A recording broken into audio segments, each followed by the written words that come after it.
আসসালামু আলাইকুম ভিউয়ার্স, সকলে কেমন আছেন? আশা করছি সকলে ভালো আছেন। আলহামদুলিল্লাহ আমিও ভালো আছি। তো আজকে সকাল সকাল বাড়ি থেকে বের হয়ে পড়লাম, অভিযানে যাচ্ছি আজকের।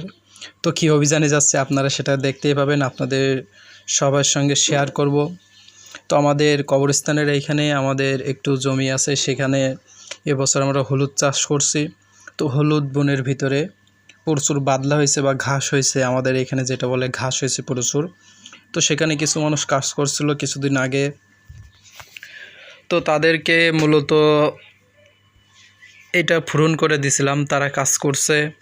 কাজ করার পরে তারা আমার সঙ্গে দেখা হয়েছিল, আমাকে বলল যে ওইখানে কিছু ঘাস আছে, তুমি ফেলে দিয়ে আসিও।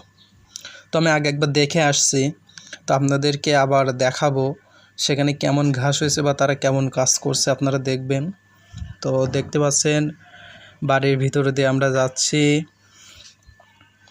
বাড়ির ভিতরে রাস্তা, যেহেতু আমাদের গ্রাম, এটা গ্রাম্য রাস্তা, বাড়ির ভিতর দিয়ে ছোট মানুষের অন্য জমি দিয়ে যেতে হয়। তো সামনে দেখতে পাচ্ছেন কেমন মনে হচ্ছে জঙ্গল, কিন্তু এটা জঙ্গল নয়, হচ্ছে পাট গাছ। আমাদের এখানে পাট বলে, এটা কুষ্টা বলে। এই সময় আমাদের এখানে কুষ্টা চাষ করে, কেউ হলুদ চাষ করে, কেউ বা কচুরমুখী চাষ করে, এক একজন এক এক রকম ফসল এই সময় করে। তো হঠাৎ করে আমি গিয়ে দেখি পাট বনের ভিতরে আমার এক দাদা কাজ করতেছে, অনেক বয়সে গেছে, দাদা মাটি কোপাচ্ছে। এখানে আমাদের সামনে ধান চাষ করবে, এজন্য ধানের বীজ ফেলানোর জন্য দাদা এখানে জায়গা তৈরি করতেছে। তো দাদার অনেক বয়স হয়ে গেছে, তারপরে অনেক কষ্ট করে।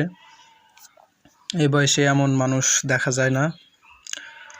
তো আমাদের সেই অভিযান যেখানে হবে সেখানে চলে আসছি, আপনারা দেখতে পাচ্ছেন কি অবস্থা করে রাখছে তারা।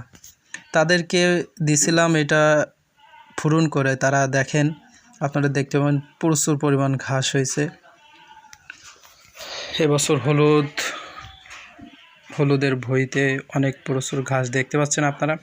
তারা ঘাসগুলো পরিষ্কার করে সেইখানে সেভাবে রেখে চলে গেছে। এতগুলা ঘাস এইখানে দেখতে পাচ্ছেন আপনারা সবাই। আমারে বললো অল্প একটু আছে, তুমি গিয়ে ফেলে দিয়ে আসিও। তো আমি এসে তো দেখি অবাক, যে এত ঘাস। আমারে বললো অল্প একটু ঘাস, কিন্তু এসে দেখি অনেক ঘাস রেখে গেছে, তারা ফেলেনি। আর যেখান থেকে পরিষ্কার করছে সেইখানে আবার সেইভাবে রেখে দিয়েছে, আপনারা সবাই দেখতেই পাচ্ছেন। তো আপনাদের শর্টে অল্পের ভিতরে আমি ভিডিওটা শর্ট করে দেখাচ্ছি।